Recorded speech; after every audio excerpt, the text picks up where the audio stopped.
we don't allow politicians to speak here because politicians have destroyed our country. Politicians have polluted our society. And you have requested me, you said you have something very important you want to say. And I listened to you because you voted no during when the finance bill came to the house of the floor of the parliament. Can you speak, Peter? Asante. Kwanza, let me just begin by saying thanks for the platform that you have created.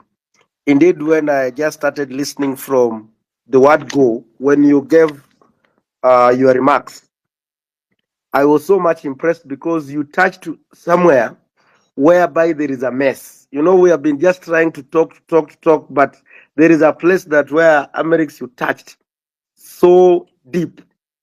And this is the where we need now to go. And this is the time.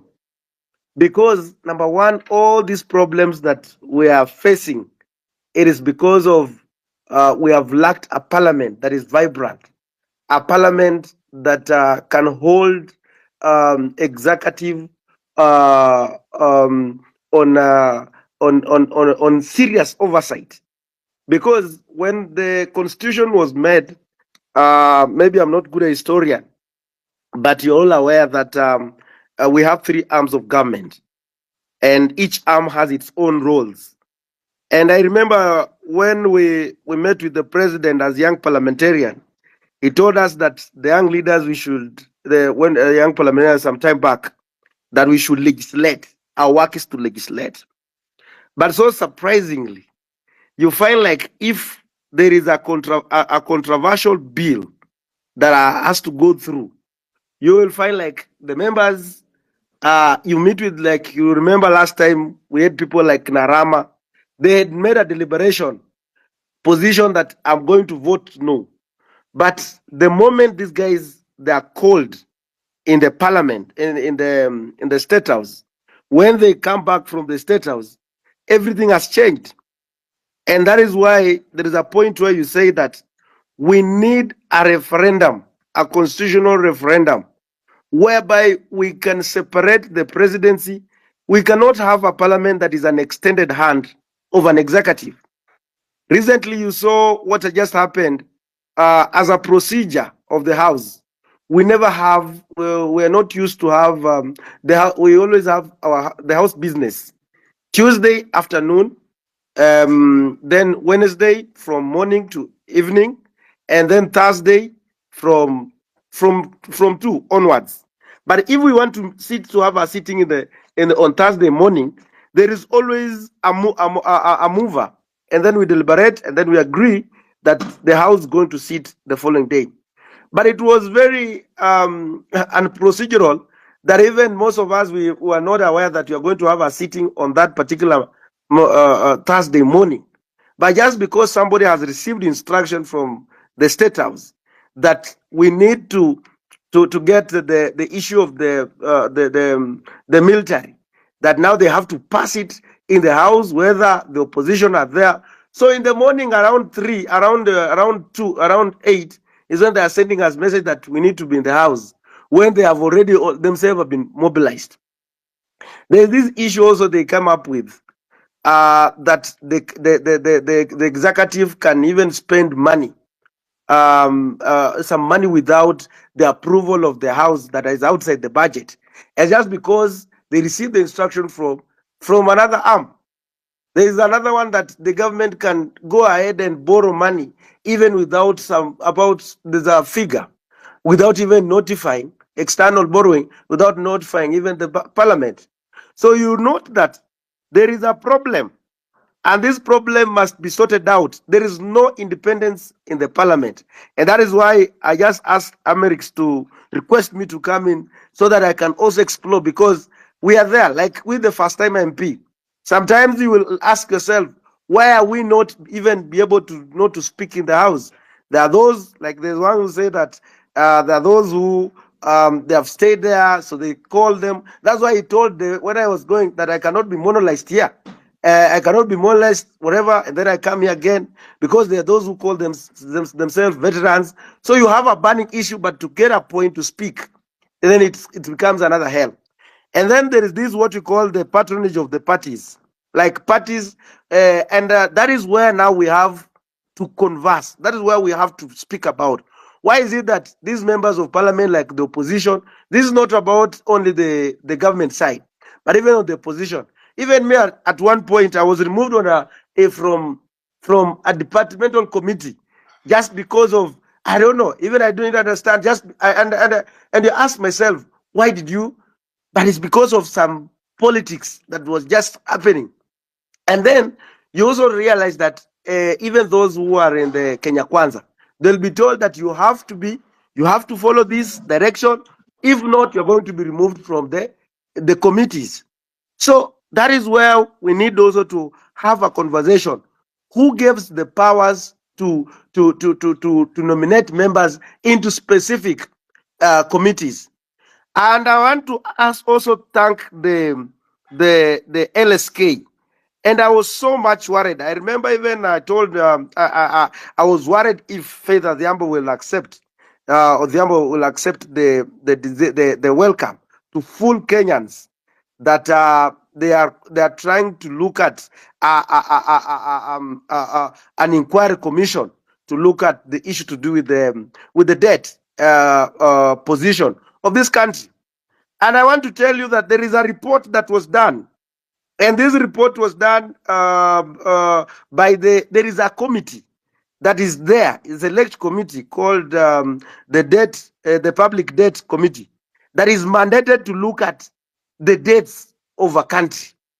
So when I heard about the president talking about that, he's forming an inquiry commission when I've never heard about. Yes. Go on. Yes. When I heard about him saying that he has formed an inquiry commission to go and look at this, that when we already have a report that implicated that the Eurobond money never came into this country, and people were paid, by the way, were paid. And so, again, what is really, that's why for those who have heard me speaking even on public rallies in public, I ask myself a question. I'm not a good historian, but in 2013, I wasn't so much into politics. I was still in school, and I used to hear people like Thuge, were the Kamau Thuge were the PS of the finance by that time, very powerful PS. We had people like Narotich were there, Henry Rotich were the CS of finance. We had people like Njuguna Ndungu, who was the central governor of the central bank. And so the same people, when the money from the Eurobond got lost, are the same people that have been rewarded these jobs as the economic advisors. They are the same people that now they are holding bigger positions in terms of holding the finances of this country. You ask yourself, there is what you call the Auditor General, and we also have the board of that governs the Central Bank of Kenya. Ask yourself, who is auditing the central bank? And that is being run by few people, but now the auditor cannot even audit the central bank, and yet that is the work. So those are the things that I think as the highlights of this, because this nation lies in your hands, and I'm happy that you have studied the dynamics of the politics of this country. That if we come and raise one person, say that this is our leader, then this person is going to suffer, will be under intimidation, will be bribing, will be all sorts of manner of, so that to make sure that the movement dies at a go.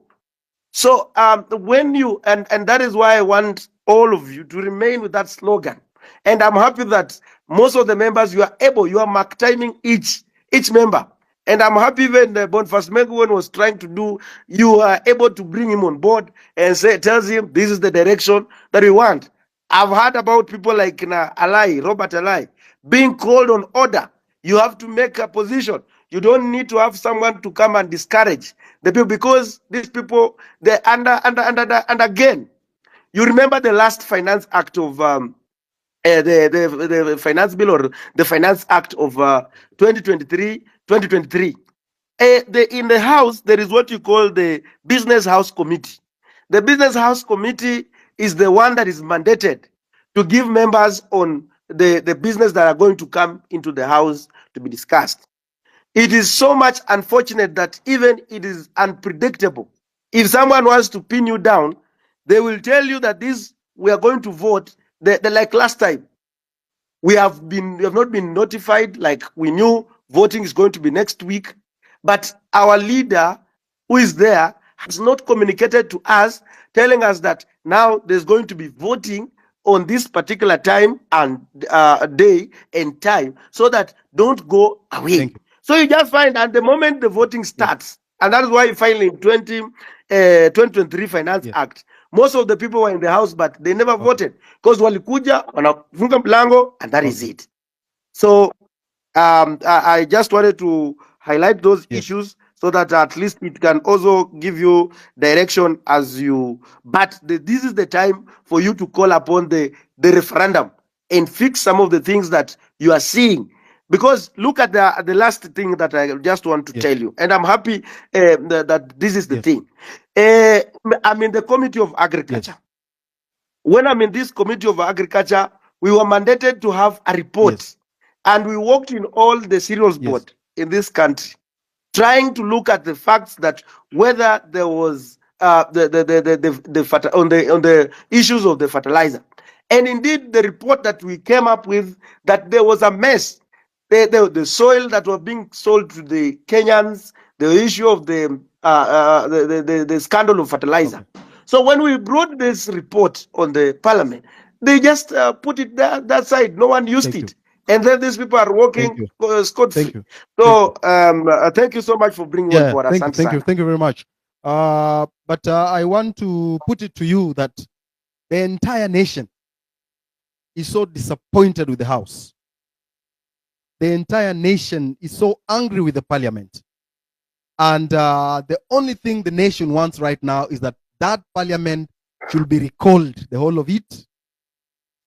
That Parliament is a mess.